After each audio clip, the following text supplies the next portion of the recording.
ಎಲ್ಲರಿಗೂ ನಮಸ್ಕಾರ. ಅಚ್ಯುತಡ್ಡ ಯೂಟ್ಯೂಬ್ ಚಾನಲ್ಗೆ ಸ್ವಾಗತ. ಇವತ್ತು ಮನೆಯಲ್ಲಿ ಶಾವಿಗೆ ಉಪ್ಪಿಟ್ಟು ಹೇಗೆ ಮಾಡೋದು ಅಂತ ತಿಳ್ಕೊಳ್ಳೋಣ. ಒಂದು ಪಾತ್ರೆ ನೆಟ್ಟಿದ್ದೀನಿ. ಅದಕ್ಕೆ ಒಂದು 2 ಟೇಬಲ್ ಸ್ಪೂನಷ್ಟು ಎಣ್ಣೆ, 1 ಟೇಬಲ್ ಸ್ಪೂನಷ್ಟು ಉದ್ದಿನಬೇಳೆ, 2 ಟೇಬಲ್ ಸ್ಪೂನಷ್ಟು ಕಡಲೆಬೇಳೆ, ಎರಡು ಸ್ವಲ್ಪ ಎಣ್ಣೆಯಲ್ಲಿ ಫ್ರೈ ಆದ ನಂತರ 1 ಟೇಬಲ್ ಸ್ಪೂನಷ್ಟು ಜೀರಿಗೆ, 1 ಟೇಬಲ್ ಸ್ಪೂನಷ್ಟು ಸಾಸಿವೆ ಹಾಕಿ ಚೆನ್ನಾಗಿ ಸಿಡಿದ ನಂತರ ಕರಿಬೇವು ಸಳನ್ನು ಹಾಕ್ಕೊಳ್ತಾ ಇದ್ದೀನಿ. ಅದಕ್ಕೆ ಕಟ್ ಮಾಡಿಟ್ಟಿರುವ ಹಸಿ ಶುಂಠಿಯನ್ನು ಹಾಕ್ಕೊಳ್ತಾ ಇದ್ದೀನಿ. ಇದಕ್ಕೆ ಕಟ್ ಮಾಡಿಟ್ಟಿರುವ ಈರುಳ್ಳಿ ಮತ್ತು ಹಸಿಮೆಣಸಿನಕಾಯಿನ ಹಾಕ್ಕೊಳ್ತಾ ಇದ್ದೀನಿ. ಪ್ಲೀಸ್ ಚಾನಲನ್ನು ಸಬ್ಸ್ಕ್ರೈಬ್ ಮಾಡಿ, ಪ್ಲೀಸ್ ಸಪೋರ್ಟ್ ಮಾಡಿ, ಹಾಗೆ ಶೇರ್ ಮಾಡ್ತಾಯಿರಿ. ರುಚಿಗೆ ತಕ್ಕಷ್ಟು ಉಪ್ಪು, 1 ಟೇಬಲ್ ಸ್ಪೂನಷ್ಟು ಅರಿಶಿಣ ಪುಡಿ, ಸ್ವಲ್ಪ ಬೆಲ್ಲವನ್ನು ಹಾಕ್ಕೊಳ್ತಾ ಇದ್ದೀನಿ. ಬೆಲ್ಲವನ್ನು ಹಾಕಿ ಎಲ್ಲವನ್ನು ಸರಿಯಾಗಿ ಮಿಕ್ಸ್ ಮಾಡ್ಕೊಳ್ತೀನಿ. ಪ್ಲೀಸ್ ಶೇರ್ ಮಾಡಿ, ಹಾಗೆ ಲೈಕ್ ಮಾಡೋದನ್ನು ಮರಿಬೇಡಿ. ಇವಾಗ ಶಾವಿಗೆಯನ್ನು ಚೆನ್ನಾಗಿ ಎಣ್ಣೆ ಹಾಕಿಬಿಟ್ಟು ಹುರ್ಕೊಂಡಿದ್ದೀನಿ.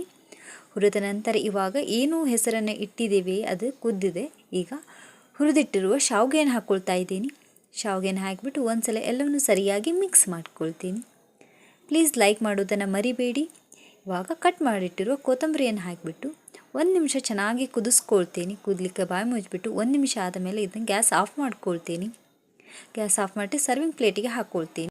ಉಪ್ಪಿಟ್ಟು ರೆಡಿಯಾಗಿದೆ. ನೀವು ಮನೆಯಲ್ಲಿ ಮಾಡಿ ಹೇಗಿದೆ ಅಂತ ಕಮೆಂಟ್ ಮಾಡಿ, ಲೈಕ್ ಮಾಡಿ, ಶೇರ್ ಮಾಡಿ, ಸಬ್ಸ್ಕ್ರೈಬ್